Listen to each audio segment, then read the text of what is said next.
Hi అండి, welcome to my channel. చూడండి, గోధుమ పిండి లిమ్కీ ముక్కలు చేస్తున్నాను. గోధుమ పిండి గోధుమ నూక కలిపి మైదా పిండే అవాయిడ్ చేసాం. మైదా పిండి దూరం పెట్టేసి ఈ రెండింటితో కొంచెం బెల్లం కూడా, పంచదార కూడా దూరం పెట్టాం.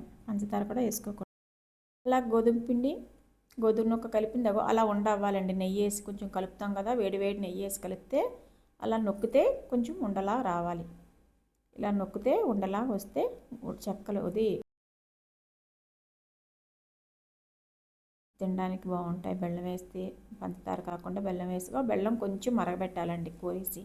ఆర్గానిక్ బెల్లం కదండి, ఇసుకది ఏమీ ఉండదు. బెల్లంలోనే చక్కగా వెచ్చబెట్టి అలాగే వేసుకొని కలుపుకోవాలండి. అలా వేసుకొని బెల్లం కొంచెం కొంచెం వేసుకొని సరిపడా చపాతీ పిండి కలిపినట్టే ఇది కూడా కలుపుకోవాలండి. కలుపుకొని ఒక అరగంట ఉంచుకోవాలండి. దీన్ని చపాతీ పిండి కలుపుకొని అలా నానబెట్టుకొని చాలపోతే ఇంకొంచెం వేసుకొని కలుపుకోవచ్చండి. అలా చపాతీ పిండిలా కలపాలి. ఇవి చూడండి ఎలా కలుపుతున్నానో అలా కలుపుకొని చేసుకుంటే టైం ఎక్కువ పట్టదు. తినడానికి బాగుంటాయి. పండగకి ఎవరు వచ్చినా, ఇంటికి వచ్చినా పెట్టచ్చు. పిల్లలకు బాక్స్లో పెట్టచ్చు. స్నాక్స్ కింద తినొచ్చండి. హెల్తీ ఫుడ్ కూడా, మంచి ఫుడ్డే కదా ఇది. చూడండి, ఇందులో ఏం వేస్తున్నానో చాలా సులువుగా మనకు చక్కగా దొరికేవి, ఇంట్లో ఉండే వస్తువులు, ఖరీదైనవి కాదు. ఖరీదైనవి అయితే మాత్రం తినడం మానేస్తావా ఏంటి? అయినా తింటాం, కానీ ఇవి ఖరీదైనవి కూడా కాదు. ఇంట్లో స్పెషల్గా చక్కగా చేసుకునేవి. చూడండి, అలా కలుపుకొని చపాతీ ముద్దలా కలిపి ఒక అరగంట నాననియాలండి. ఆ ముద్దని అలా కలిపిన ముద్దని ఒక అరగంట నాని ఉంచితే నూక నాని చక్కగా గుళ్ళగా మెత్తగా వస్తాయండి. అలా మెదిపితే బాగా వస్తాయి, గుళ్ళగా వస్తాయి లిమ్కీ ముక్కలు. చక్కగా మనం ఏ షేప్లో అన్నా కట్ చేసుకోవచ్చండి. డైమండ్ షేప్లో, ఫ్లవర్స్ లాగా ఎలా అన్నా మనకు వీలైనట్టు మనం అలా కట్ చేసుకోవచ్చండి. గ్లాస్ పెట్టి కోసుకోవచ్చు. మూత పెట్టి కొంచెంసేపు వదిలేయాలండి. అలా అరగంట వదిలేయాలి. వదిలేసిన తర్వాత చపాతీ చేసుకున్నట్టు కొంచెం పిండి వేసుకొని, గోధుమ పిండి చపాతీ పిండిలాగా ముద్దని రౌండ్గా చుట్టుకోవాలండి. కొంచెం గోధుమ పిండి పీట మీద వేసుకొని గుండ్రంగా చపాతీ పిండి ముద్దను చేసుకొని, పెద్ద ముద్దే తీసుకోవాలండి. కొంచెం దలసరిగా చెయ్యాలి. చపాతీ పామునట్టు పలచగా పామకూడదు. కొంచెం దలసరిగా పామితే లిమ్కీలు కొంచెం దలసరిగా బాగా వస్తాయి, చక్కగా వస్తాయి, సులువుగా అయిపోతాయండి. ఒక చాక్ తీసుకొని చక్కగా కట్ చేసుకుంటే సులువుగా చక్కగా అంటుకోకుండా చక్కగా అవుతాయి లిమ్కీలు చల్లగా చక్కగా ఉంటాయండి లిమ్కీలు.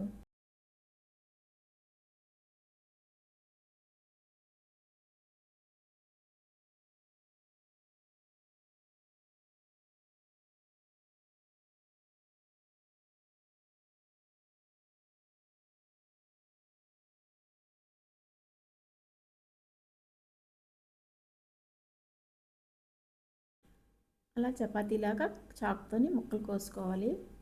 మనం ఏ షేప్లో అన్నా కోసుకోవచ్చు అండి. రకరకాలుగా కోసుకోవచ్చు. గ్లాసులు పెట్టి కోసుకోవచ్చు, డైమండ్ షేప్ కోసుకోవచ్చు. వేస్ట్ పీస్ అంతా తీసేసి మళ్ళీ పిండిలో కలిపేసుకోవచ్చు అండి. ఆ వేస్ట్ ఇవన్నీ మళ్ళీ పిండిలో కలిపేసుకోవచ్చు.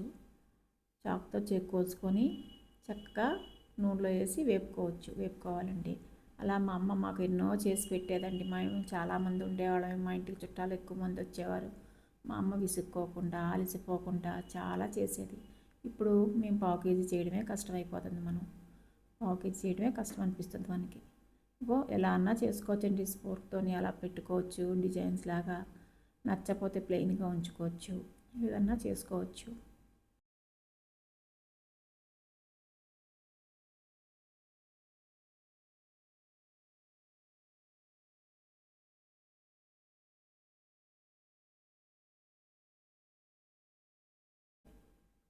డిజైన్లు ఉంటే పిల్లలు ఇష్టంగా తింటారు. చూడండి, చిన్నప్పుడు బొమ్మల బిస్కెట్లు తినేవాళ్ళం, ఈ బొమ్మ ఆ బొమ్మ అని. అలాగే ఏదైనా డిజైన్ ఉంటే ఇష్టంగా చిన్నపిల్లలు తింటారని కట్ చేసుకొని గిన్నెలో వేసేసుకోవాలన్నమాట. కళాయి పెట్టుకొని కళాయిలో కొంచెం నూనె వేసుకొని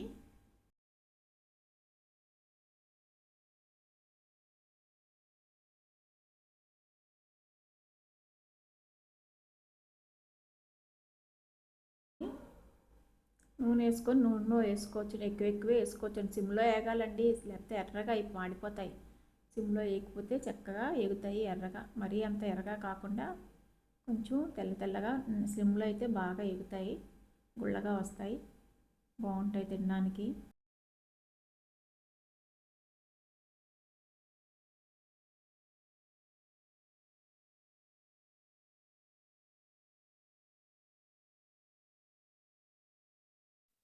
ప్లీజ్ లైక్ చేయండి, షేర్ చేయండి, సబ్స్క్రైబ్ చేయండి. Thank you. బాయ్.